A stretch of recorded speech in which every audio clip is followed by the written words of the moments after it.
even with some of these programs that they're coming out for student loans where, you pay for 25 years as a percentage of your income, then the loan's forgiven. Even if you do that, you're still paying for 25 years. It's still a burden over your head for 25 years. Like, is that something that you really want to do? You're going to be 50, 55 years old before this thing's gone. You're listening to Kerry Lutz's Financial Survival Network, where you get valuable information you just can't find anywhere else. To thrive in today's trying times, you need the Financial Survival Network, now more than ever. Go to financialsurvivalnetwork.com and get your free newsletter and gift. Financial Survival Network, now more than ever. And welcome. You are listening to Watching the Financial Survival Network. I'm your host, Kerry Lutz. Well, hey, nowadays, with the uncertainty in the economy and the just volatility in the geopolitical situation, where do you put your money? Where is safe? How do you get a return? Or do you just give up the return for safety? Well, our next guest, Joseph Reinke, is with us now. Did I get that right? Reinke? Yeah, close. Reinke, close. Okay. Joseph Reinke is with us. And now, normally, I get the pronunciation of guest name before I say it. I forgot to do it. I was so into what he was telling me. Look, if you're in a quandary, you don't know what to do, this is the person that you want to hear from. Hey, I love the name of his site because it reminds me of something else. It's called FitBucks, FITBUX.com. Make sure you go there after the show, sign up. He's got something for you there. And hey, if you got a question for John or myself, shoot me an email, kl@kerrylutz.com. So Joseph, I should say Joseph, not John, but Joseph. So, hey, we're in the midst of a financial hurricane, tsunami here. Where are you putting your money? So for me personally, I go into businesses. So, I invest a lot into my own businesses and stuff. But for consumers, what I always tell them is, manage your risk and your return will be there. That was what I was always taught growing up. And too often times, like traditional financial planners and stuff, it's like, just invest in the market, invest in this. And it's like, well, how does that play? What's that? Always be buying, right? Oh, yeah, exactly. Right. Just buy. And it's like, well, how does that play with all the other risk in your overall profile? So what does it look like in terms of what are your debts that you hold? What about your family status? What about your income stream? Is that stable? Like, all these things play a role in where you should be putting your money. And so, if you are in like an unstable industry where it's like, well, then, yeah, don't take too much risk, put the money in just cash or whatever it is right now. Like, you can earn 5%. If you have short-term goals, like buying a house or whatever it is, like, why are you taking risk with that money? So to answer your question, it just depends on what the person's goals are. Right now, the stock market, it's one of those things where I could give you 100 reasons why it's going to go down. I could give you, a couple of reasons why it's going to go up. No one really knows, but just look at your risk, like in terms of allocations. You guys just look at your overall risk to your entire financial profile and what are your other goals, and then make your decision from there. Okay. So goals, you got to start with goals, right? Yeah. Everything comes down to goals. Mm-hmm. But realistic goals, right? That's true. Right? How many of you out there are like, hey, I want to be a billionaire by the time I'm 21? That's not realistic, is it? No, not at all. And we discuss, when we build out like financial plans for people, we discuss focusing on two primary things. So we talk about like allocation. What some of the data that I've done is I said, okay, well, how do you simply break down a financial plan? And we break it down into 3 categories. Like, this is my income on my day-to-day money. That's category number 1. Category number 2 is assets and debt, which is like what we call money for future self. And then category 3 is risk management. So like insurances and whatnot. And so we say from a high level, really your only goal is to say, can I increase how much I'm putting into that second category, assets and debt? And every year, every time I get a pay increase, can I increase that amount? So that way you get away from lifestyle creep. And what I've found in research and in data that is way more impactful than like compounding interest, for example. So I'll give you one example. Like if I invest $100 a year for 40 years and make 5% of that money, it's going to be like 300 grand by the time I have 40 years. But if I just increase that dollar amount by $25 a year, it's over 1.2 million. And so that's oftentimes what we say to people for your long-term goals. Just every time you get a pay increase, start increasing how much money you're doing in that second category. And then from there is the short-term goal. So like if you have one goal of saying, hey, like I want to pay off my car, I want to pay off student loans, I want to save for a down payment for a house, get your minimums. Like if you have a 401k, get the match. That's free money. Go get it. If you have a Roth IRA, make sure you put some money in that. Everything else, go to that short-term goal and get that one done. Once you get that goal done, go to the next one, get that done, and then the next one, the next one, the next one. And if you just keep it simple and you do that stuff over time, you're going to have a couple $1 million by the time you get retired. That's a good thing. Yeah, that quick get rich quick thing. There's ways like starting businesses, learning investments, but those are full-time jobs, full-time careers. So like if you want to dive into that, yeah, you can do it. But for the majority of the population, if we sit there and say, hey, this is something that concrete we can do, it's those goals. And again, the big level, high levels, moving more money into that second category and then focusing on one short-term goal at a time. Mm-hmm. Yeah. All right. So we like that. Hey, but the concept of human capital, investing in yourself. Now, what I have found myself is every time I've ever invested in myself, I reaped huge dividends. But that's not something like a CFA can really quantify, can you? Oh, that is what we're trying to do. So one of the big things, so there's this theory in finance that when you look at someone's future income and the risk of that income, that's when we talk about financial planning, that number dictates how much like life insurance you have. Should you be buying a house or not? How should you have your investments allocated? And to date, no one's ever been able to quantify that risk. And so some of the algorithms that I created was I said, look, I'm used to quantifying risk for investments, just stock market investments and everything else. Can I quantify this risk for people and their income streams?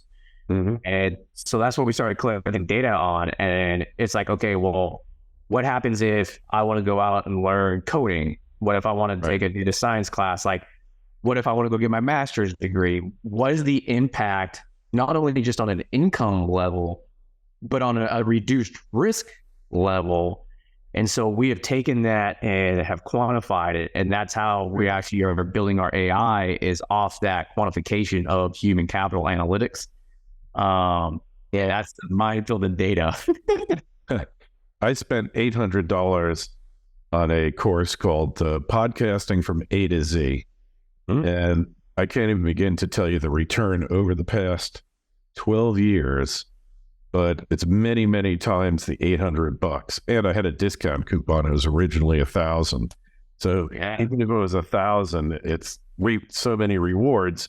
So obviously, if I was getting a degree in puppetry, going for my master's, probably wouldn't have had as positive an outcome. So, but coding, if you're like basically in retail and you learn how to code, you could wind up with an 8 to 10-fold increase in your income within a very short period of time, can't you? Yeah, that is correct. That's actually why, like, I'm in Tampa Bay right now because I'm speaking at a conference on this exact topic. Because, going back to those categories that I told you about, where category 1 is like your income minus your expenses, and category 2 is like savings for assets and debt. What all these quote unquote financial gurus out there, they all talk about is cutting your expenses, but you can only cut so much. Like, there's a floor of 0. So even if you cut all your expenses, that's it. But income, it can grow infinitely. So the more skills you learn, and like you said, you spent $800 on a podcast, that's going to grow infinitely potentially. And then I look where like some of these grad schools, like the DOE just came out with a report that most graduate studies are not worth the cost. And it's like, well, yeah, I could have told you that. Like, the return is not there. Yeah. So yeah, absolutely. Well, if you become a professor at a semi-prestigious university because you got your doctorate in English, it paid a fortune. But most people don't even have jobs in the area of the degree that they received. I mean, I guess I did. I got general business and law, but it's so much different now because my legal education, I made it back literally in less than 6 months. Yeah. But that was 40 years ago, and almost 40. I don't make myself any older than I need to be.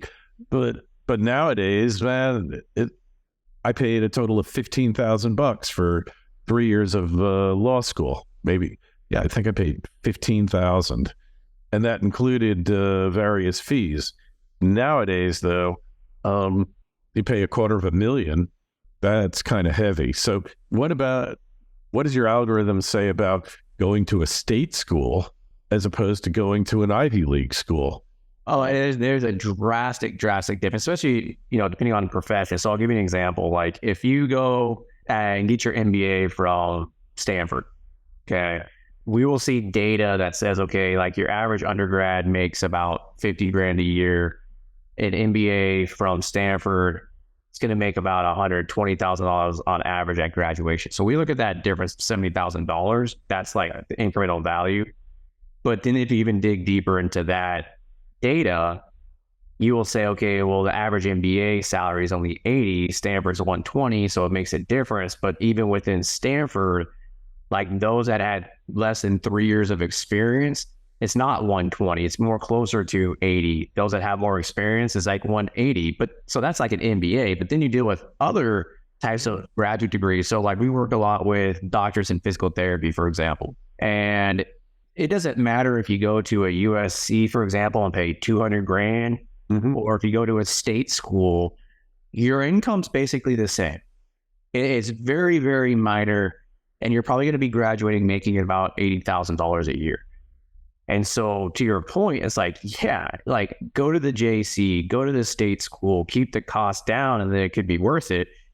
But I talked to someone the other day, between undergrad and getting their DPT, they have $550,000 in student loan debt. Oh my God. For a job that pays $85,000. That's nuts. Yeah, it's insane. And again, the government just came out with the report, I think it was like 2 days ago, saying that graduate school is basically not worth it anymore because it's not, the incomes don't cover anywhere near what the cost is. And it's like, yeah, you're right. Like it's very expensive. Yeah. And that's why you should go to a community college instead of a full-blown four-year school, four-year college, and you should overload credits and then go to your state school that accepts every credit from community colleges in that state, and you could save 80% on your income, and maybe you'll get 30% less than somebody who graduates from Yale or Harvard undergrad. Maybe it'll even be worse, but if you can't pay for it out of pocket, then not having that debt, that's a way of lowering your costs for the next 25 years, isn't it? That is correct. And even with some of these programs that they're coming out for student loans where, you pay for 25 years as a percentage of your income, then the loan's forgiven. Even if you do that, you're still paying for 25 years. It's still a burden over your head for 25 years. Like, is that something that you really want to do? You're going to be 50, 55 years old before this thing is gone. Like, you might even have kids and now you're taking out loans for them too. Like, it's just this endless cycle. And I really encourage people, it doesn't matter what you're going into, and even if you don't ever think you're going to use it, but things like coding, data science, like you said, like podcast, like learn those things. Like, I'm not a coder by any means. Like I'm more data and I build out algorithms and then I hire engineers, but I know basic things like Python and HTML and that type of stuff. And just knowing that basic information, when I walk down the street, the number of business ideas that I see that I know that I can build out just because I have that basics of information, that's what's going to drive your income through the roof if you're really looking at that stuff. So I encourage people to learn that stuff. And it's cheap to learn it too. Hey, it's funny. I was just looking at Facebook and I saw a friend of mine who was an airline pilot for 45 years. He bumped into a guy on his way through Newark Airport or LaGuardia. And this guy he had met like 25 years ago, the guy sold him a pager. That's how long ago it was.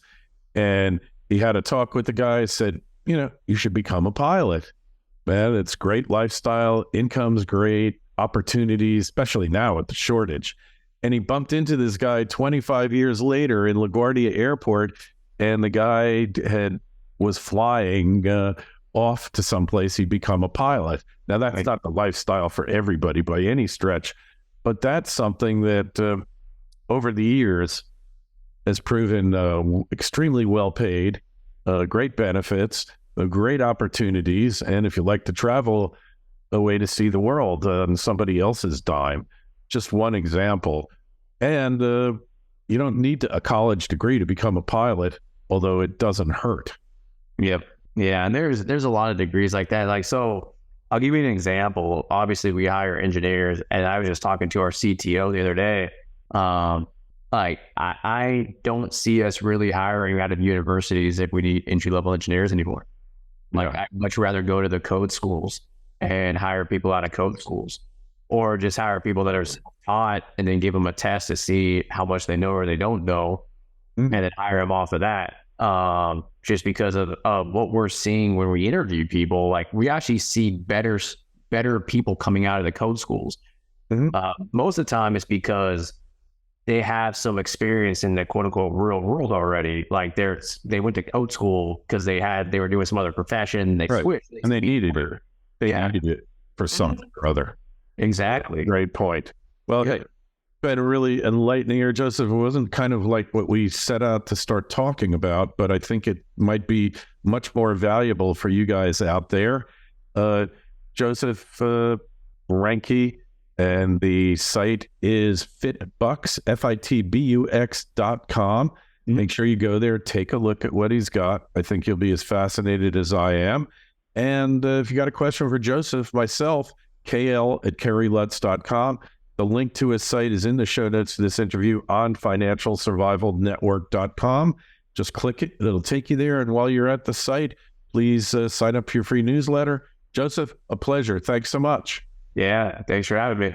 Thanks for listening to Kerry Lutz's Financial Survival Network, your solution to today's trying times. For the latest, go to financialsurvivalnetwork.com. Financial Survival Network, now more than ever.